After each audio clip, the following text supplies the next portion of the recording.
Welcome to tomorrow's classrooms today. Punctuation lesson 7, Apostrophes, indicating possession and omission. Here is an in-depth guide for educators and students to understand and use apostrophes correctly. Let's begin with the apostrophes indicating possession. First, in singular nouns. To show that something belongs to a singular noun, add an apostrophe following by an S. Example, the dog's leash. The leash belongs to the dog. Second, in plural nouns ending in S.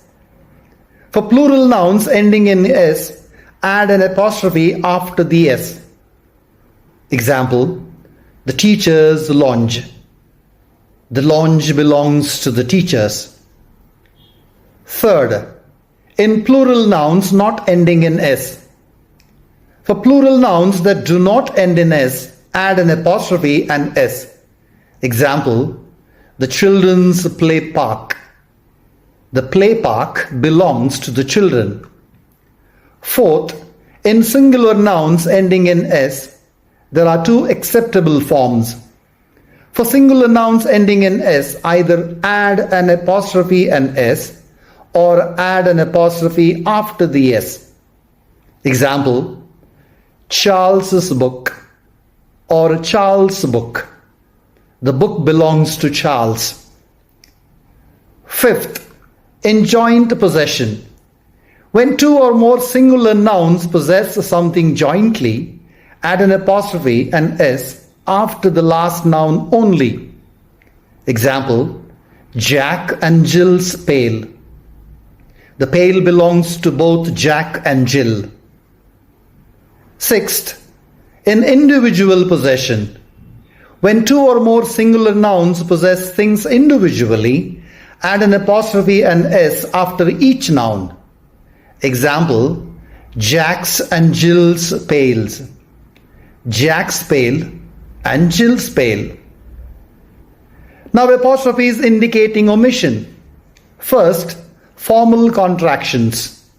Contractions with not, contractions with am, contractions with are, contractions with have, contractions with let us. Second, contractions with two expansions. Contractions with is and has, contractions with will and shall, contractions with would and had. Third, contractions involving WH question words. Who, what, where, when, why, how. In all these cases, either I or HA is omitted. Fourth, informal contractions. Contractions with have. In all these cases, HA is omitted. Fifth, colloquial contractions. Ain't, o'clock, ma'am, going. Sixth, inward contractions. Contractions for never, contractions for ever, contractions for over. In all these cases, we is omitted. Now the special cases. First, its versus its. Let's compare these sentences. First sentence, the cat licked its paw. In this sentence, its is a possessive pronoun. The paw belongs to the cat. Second sentence, it's raining outside. In this sentence, its is a contraction for it is or it has. Second, whose versus whose. Let's compare these sentences. First sentence, whose book is this? In this sentence, whose is a possessive pronoun. To whom does this book belong? Second sentence, who's coming to dinner? In this sentence, whose is a contraction for who is or who has.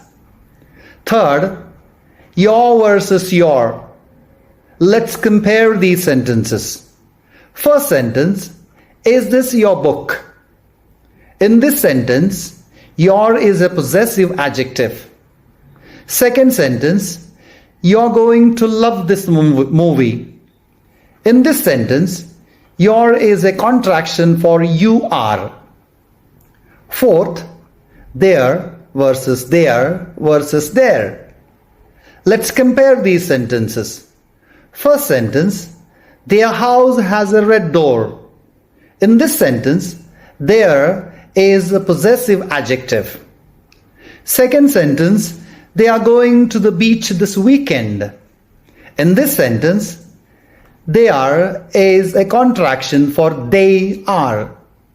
Third sentence, the book is over there on the table.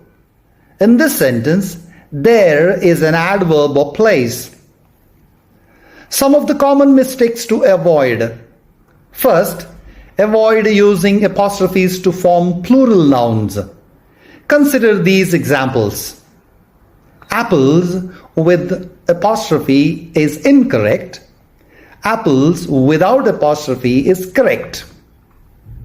Second, avoid using apostrophes to form the plurals of letters, numbers, and abbreviations. Consider these examples. The letter without the apostrophe is correct, while with the apostrophe is incorrect. The number without the apostrophe is correct, while with the apostrophe is incorrect. The abbreviation with the apostrophe is incorrect, while without the apostrophe is correct. Third, avoid confusing plural possessives. Consider these examples. Students with the apostrophe outside S is plural possessive.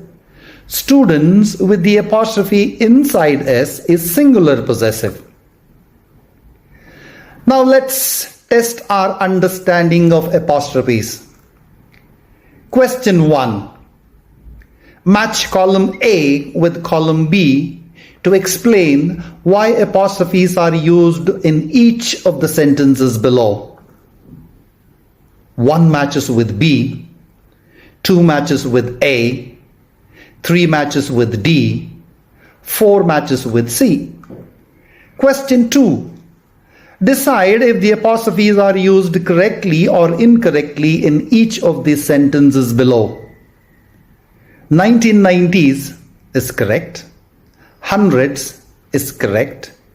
IGCSE is correct. A's is correct. 2024s is correct. 9s is also correct.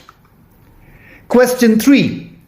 Select those options that accurately describe the use of apostrophes in the following sentence. The correct options are B and D. Question 4. Select those words that need an apostrophe to show possession in the following sentences. Sentence 1. Chris, Dennis. Sentence 2. Brothers, years, and words. Question 5. Select those words that use inaccurate apostrophes to show possession in the following sentence. 1980s, PhDs, magazines, Saturdays. Question 6. Match column A with column B to show the kind of possession the apostrophes indicate in each phrase below. 1 matches with A, 2 matches with D, 3 matches with F, 4 matches with E, 5 matches with B, 6 matches with C. Question 7. Select an option that uses apostrophes correctly in each sentence. Sentence 1. Contracted its. Sentence 2. Contracted whose. Sentence 3. Contracted your. Sentence 4. contracted they are. Question 8. Decide whether the apostrophes are used for contraction or possession in each sentence. Sentence 1. Contraction and possession. Sentence 2. Possession and contraction. Thanks for watching. Stay tuned for more punctuation lessons. Subscribe for more educational content. Like if you found this video helpful. Share this video with your peers. Share your feedback in the comments. Let's master punctuation together.